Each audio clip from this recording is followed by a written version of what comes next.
Hello, meatbags. So, how's the escape plan coming? All right, wait. I'm getting something. Yeah. It's time for me to tackle the queen wasp of the feminist movement. Well, now you're gonna get it, motherfucker. That's right. You and me, right now. We're having it out. Let's go. Come on. Come on.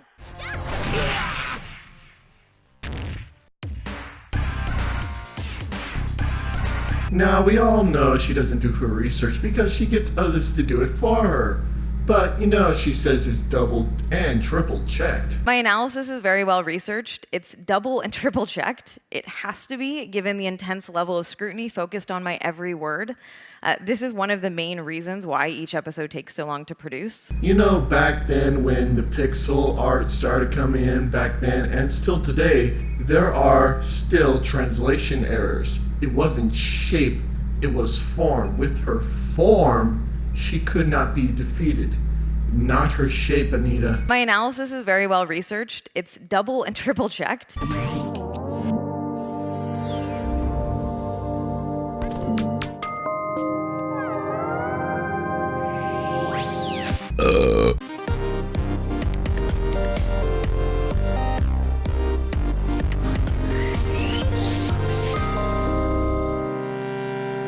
Basically, the video is of I'm so insecure with my own body that a non-existent thing of nothingness is better looking than me, so now I will try to make it gross as possible to make me look better in comparison.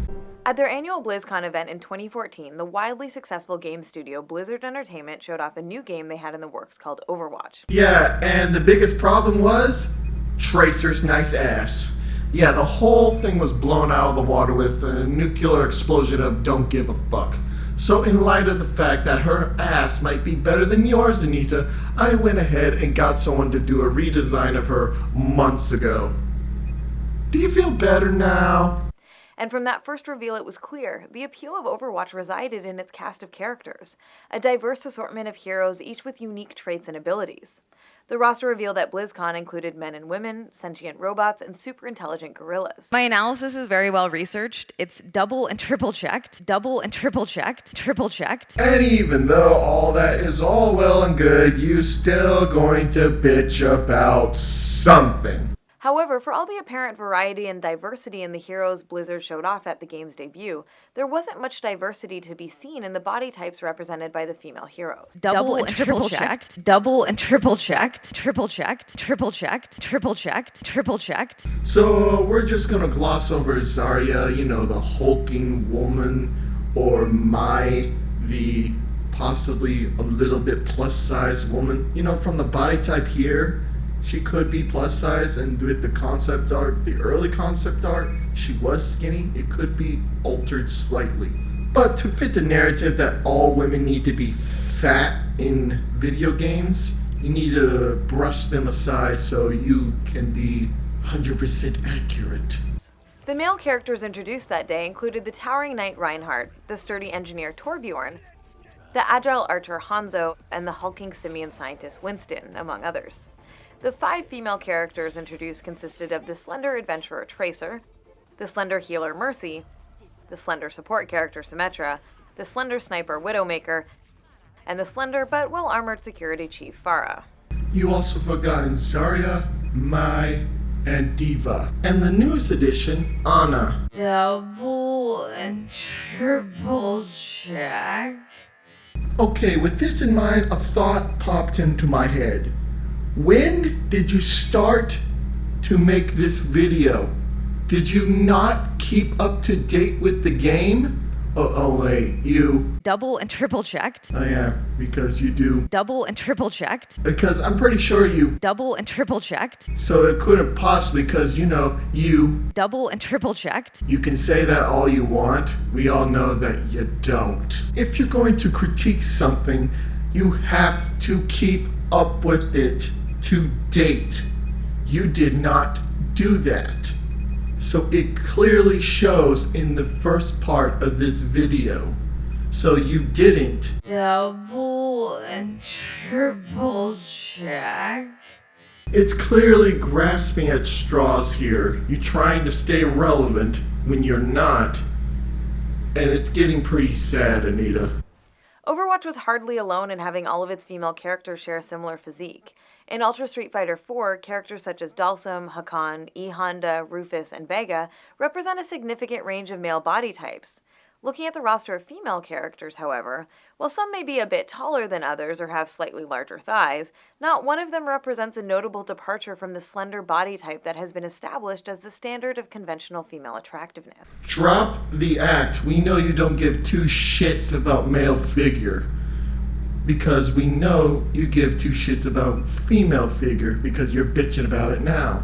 But I can guarantee you, and everyone knows this, you will not gain 400 pounds for your cause because you like the way you look.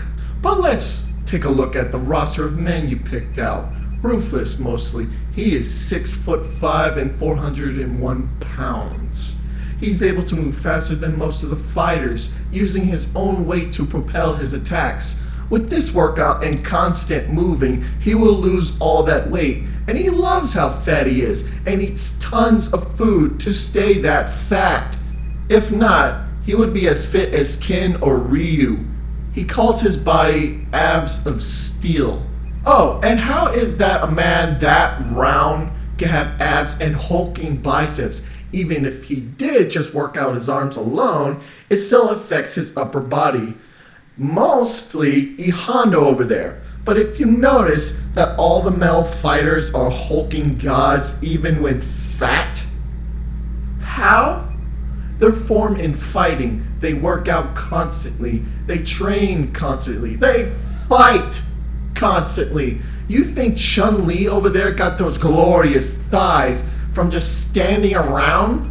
I don't know. Maybe she trained and constantly fought? Because you know what? Women care about how they look, not just to themselves, but for what others think of them. And I don't call you a fucking liar that you are what others think about you and your pants. Because if you didn't, you would be as fat as Rufus right now. So moving on.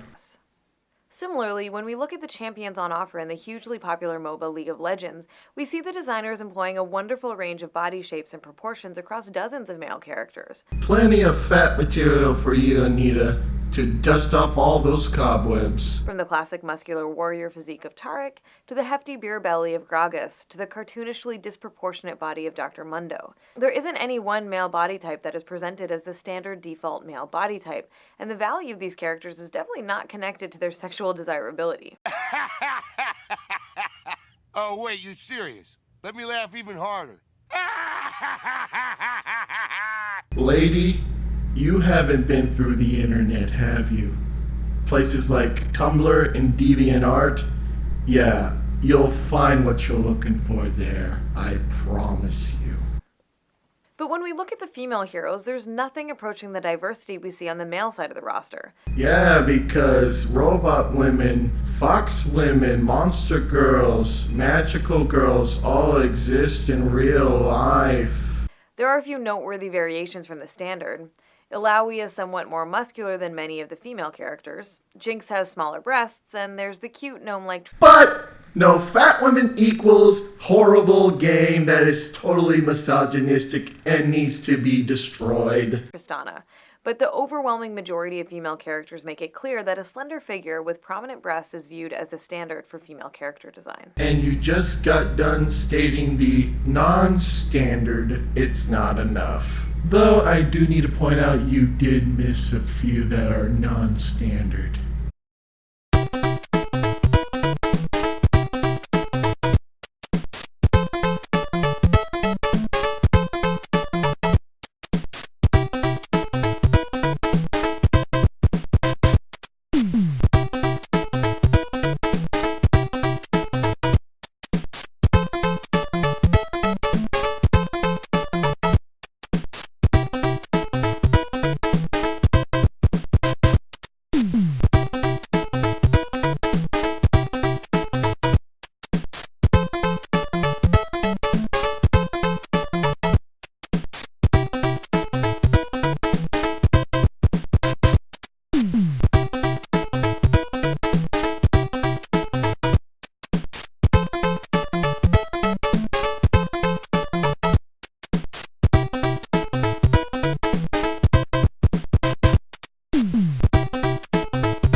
Likewise, in Dota 2, male heroes can be handsome or comical, outlandish or grotesque, while female heroes are mostly relegated to being standard humanoid characters with conventionally attractive facial features. Though I do tend to agree with you, I would like more grotesque, maybe more alien, monstrous features on a female, but keeping a little bit closer to human. However, that still wouldn't stop you from bitching about their body types. They could have butterface, and if they had a hot body, you still bitch about it. Where are all the female rock creatures, skeletal priests, and whatever this thing is?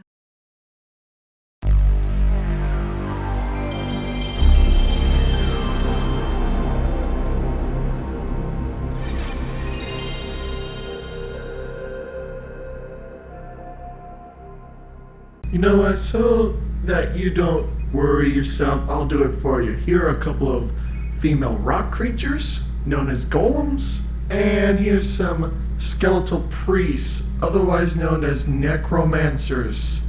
But I bet you knew that because, you Double and triple checked. This isn't just an issue in fighting games, MOBAs, and other titles that give players a range of characters to choose from. Female characters across the board are often limited to that same specific body type. Then pick a game that has character creation, so that way you can make them as fat as you want. I should kill you. Doing all right there? Stay away from her. Sure you want to let him go?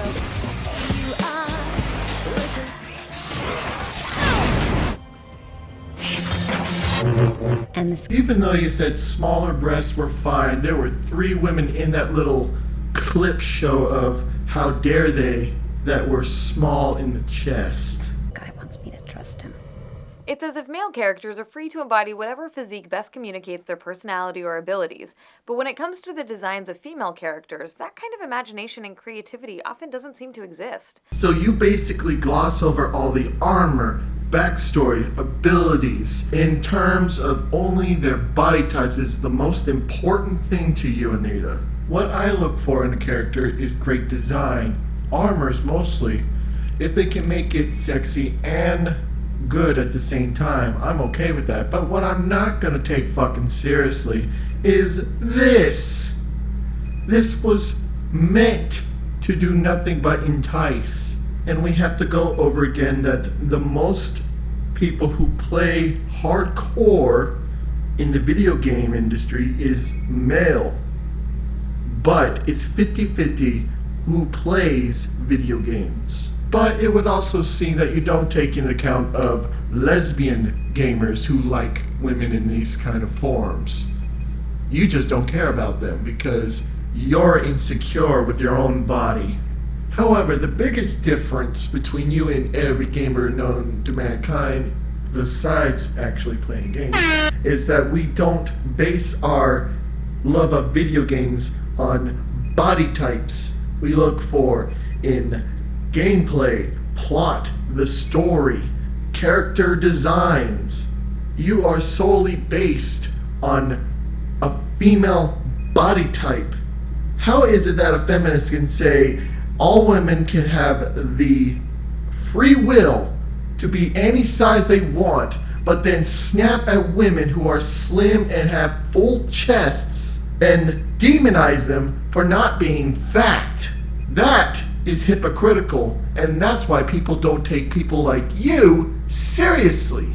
Rather than seeing such an exciting range of female characters, we mostly get the same body type over and over again. Yeah, but what about their armor? What about their abilities, the personality, the backstory? You don't care, but only their body types. One designed to be sexually appealing to the presumed straight male player. Yeah, no shit, honey! This reliance on the same body type for so many female characters isn't just boring, it's harmful. Maybe you weren't too busy looking at her body and actually played the fucking game. Maybe you wouldn't be so fucking bored. It links our value as human beings within the culture to our desirability to men, and it reinforces our culturally influenced ideas about who gets to be considered desirable and who doesn't. Oh, wait, you serious? Let me laugh even harder. According to feminists, you cannot have preferences. You can only like one thing, and that one thing is fat unattractive women. Now, in this idea that I'm going to change society's standard of beauty, you don't get to. Men don't go, oh, like Lena Dunham. Men don't go, oh, wow, thank you. I was wrong about ample bosoms and birthing hips all this time. I want the sort of amoeba-like, snaggle-toothed, butch-cutted, chain-gang, BuzzFeed-looking lesbian who's eating cake on the crapper. That's what I want. I just didn't know it yet. That's not how it works. If you want, just love me the way I am. Okay, I will. Here's me naked. I'm not a fan. How dare you? You and your preferences? I was born this way. No! You can change it. The problem is exacerbated by the fact that when we do see representations of women with different body types, they're often presented as a joke, as in Fat Princess.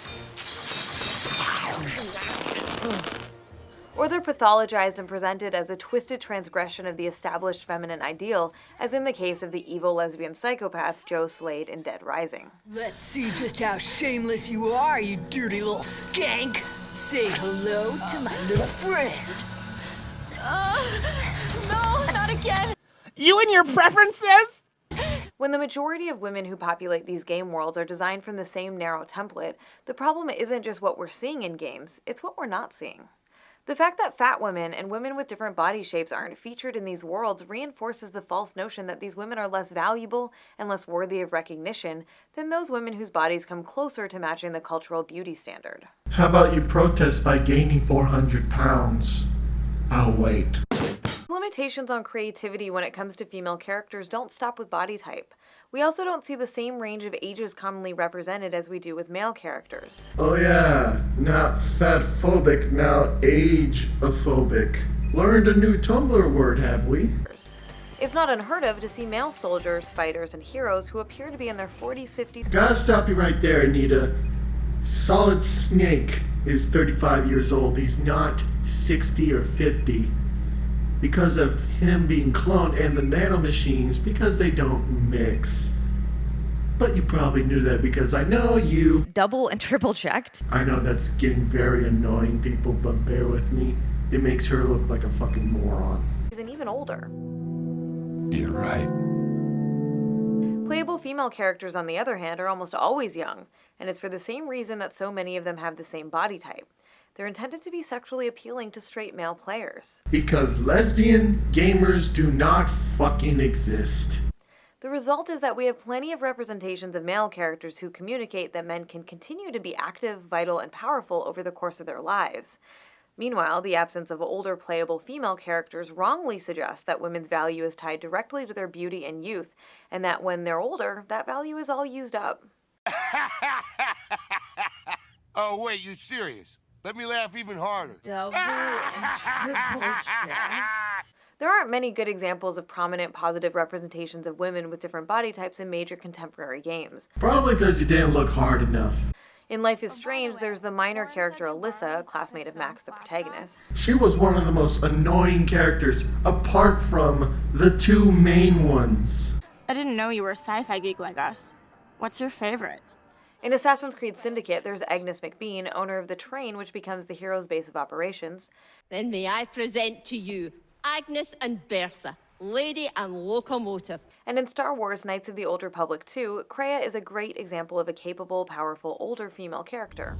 I am Kreia, and I am your rescuer, as you are mine. But did you also know she was one of the main antagonists of the game? Let's go back to Overwatch for a moment. Since that initial reveal, a few female heroes have been added to the roster. There's Mei and Zarya, both of whom have body types that are notably different from those of the originally announced female characters. Anna, reporting for duty. And more recently, Blizzard announced the game's next hero, Anna, who's both an older woman and a woman of color. So right now you bring up Overwatch again to bring up the new characters and Anna. So we're gonna gloss over her daughter because she's more special. But still, it would seem that you made this video prior to their initial release. These characters are welcome and encouraging additions, but really they're just a start. Game developers need to continue actively working towards creating the same range and diversity of female body representations that we see among male characters. They were beloved before you fucking said anything. When female characters' bodies are liberated from the need to uphold narrow, limiting cultural beauty standards, then why are you still slim? the resulting range of representations can not only make games themselves more interesting, it can encourage us to see all women as the desirable, valuable, autonomous, fully human individuals that we are. You already are. Your insecurity is greatly shown in this episode. Oh, your God, this was agonizing. Anyway, that's it for this video today. And I will see you meatbags in the next video. I assure you, God is forgiving. Really? Oh, please be so. Just make sure to ask him when you get there.